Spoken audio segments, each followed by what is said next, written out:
जय श्री कृष्णा। स्वागत है आपका सारथी त्रिशला के साथ। कैसे हैं आप लोग? कैसे हैं घर में सब?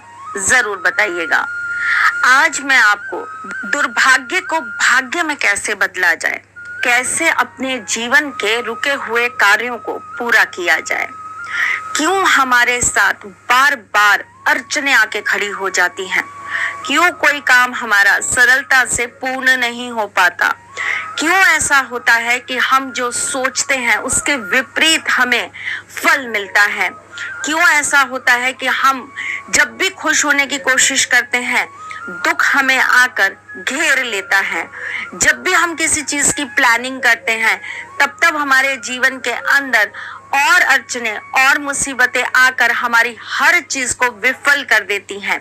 क्यों ऐसा होता है कि हमारे जीवन से वही चीज हमसे दूर होने लगती है जिसकी मनोकामना या चाहत हम बहुत ईमानदारी से करने लगते हैं। आज आपको इन सब चीजों में से निकलने का बहुत अच्छा और सरल उपाय देने वाली हूँ, लेकिन उससे पहले आपसे कुछ बातें करने वाली हूँ। अगर आपके जीवन में दुर्भाग्य बढ़ चढ़कर आपको परेशान कर रहा है तो आपको दो बातें हमेशा याद रखनी चाहिए। आपको कभी भी किसी भी गरीब को अपने दर से खाली नहीं लौटाना चाहिए। अगर दुर्भाग्य आपको बहुत ज्यादा दिक्कत कर रहा है तो आपको कभी भी किसी मंदिर में जाकर कोई मनौती नहीं मांगनी चाहिए। बस प्रभु से ये कहना चाहिए कि आप साथ दीजिए, बाकी सब अपने आप ठीक हो जाएगा। जब जब आपके काम बनते बनते बिगड़ जाते हैं आपको नंगे पैर ही हमेशा मंदिर जाना चाहिए। ये नहीं करना चाहिए कि मंदिर की चौखट पर जाकर हमने जूते चप्पल खोले और फिर हम अंदर चले गए। नहीं, आपको अपने घर से या आप कोई भी अगर तीर्थ स्थल पे जा रहे हैं तो अपने घर की यात्रा चालू करने से पहले अपने जूते चप्पलों का त्याग कर दीजिए। आप देखिएगा आपके जीवन में कैसे चमत्कार रूप से परिवर्तन आने लगता है। मानो तो भगवान नहीं तो पत्थर, मानो तो ईश्वर नहीं तो पत्थर। आपके मानने से बहुत सारी चीजें विश्वास के रूप में आशीर्वाद बनकर आपको प्राप्त होती हैं। आज ऐसी ही कुछ विशेष चीजें मैं आपको बताने वाली हूँ, लेकिन इससे पहले आपको ये बता देती हूँ कि मैं कौन हूँ। मैं आपके एस्ट्रोलॉजर हूँ, वास्तु शास्त्री हूँ, चेहरा भी पढ़ती हूँ, आवाज भी पढ़ती हूँ, हाथों की लकीरें भी पढ़ लेती हूँ। चूंकि आपकी सारथी हूँ इसीलिए आपको जीवन का सार देने चली आती हूँ। बात जब हो रही है दुर्भाग्य की, दुर्भाग्य का सबसे बड़ा हमारी कुंडली में जो घर से संबंध होता है वो होता है 9th हाउस से। अगर वहां पर किसी भी ऐसे ग्रह का आधिपत्य है या किसी ग्रह की दृष्टि है जो हमारे लिए विपरीत है तो हमारा भाग्य हमेशा सोया रहेगा। हमारे भाग्य को जगाने के लिए हमें बहुत पुण्य और प्रयास करने पड़ेंगे।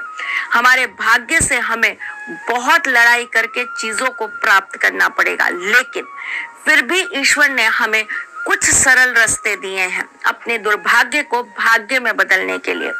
कुछ सरल रास्ते दिए हैं अपनी चीजों को अपने मन से पूर्ण करने के लिए। सबसे पहला सरल उपाय, शनिवार के दिन आपको आटे और पुराने गुड़ से, जितना पुराना गुड़ हो 2 साल 5 साल, उतने पुराने गुड़ से आपको 7 पुए बनाने हैं और किसी मंदिर में आपको इसे चढ़ा देना है।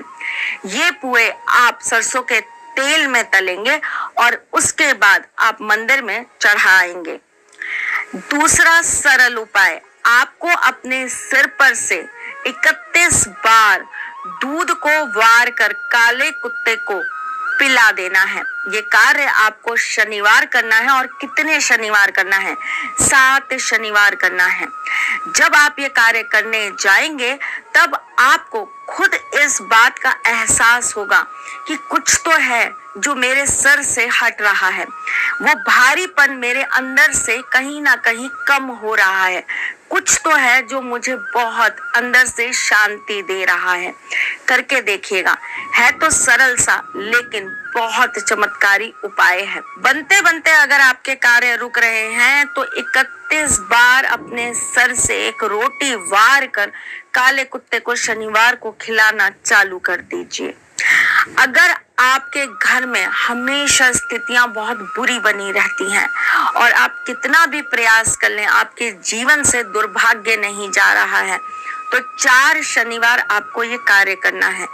4 उड़द के बड़े बनाकर आपको एक प्लेट में या एक थर्मोकोल की प्लेट में रख लेने हैं, डिस्पोजेबल में। उसके ऊपर आपको दही डाल देना है और इसे ले जाकर आपको भैरव बाबा को चढ़ा देना है।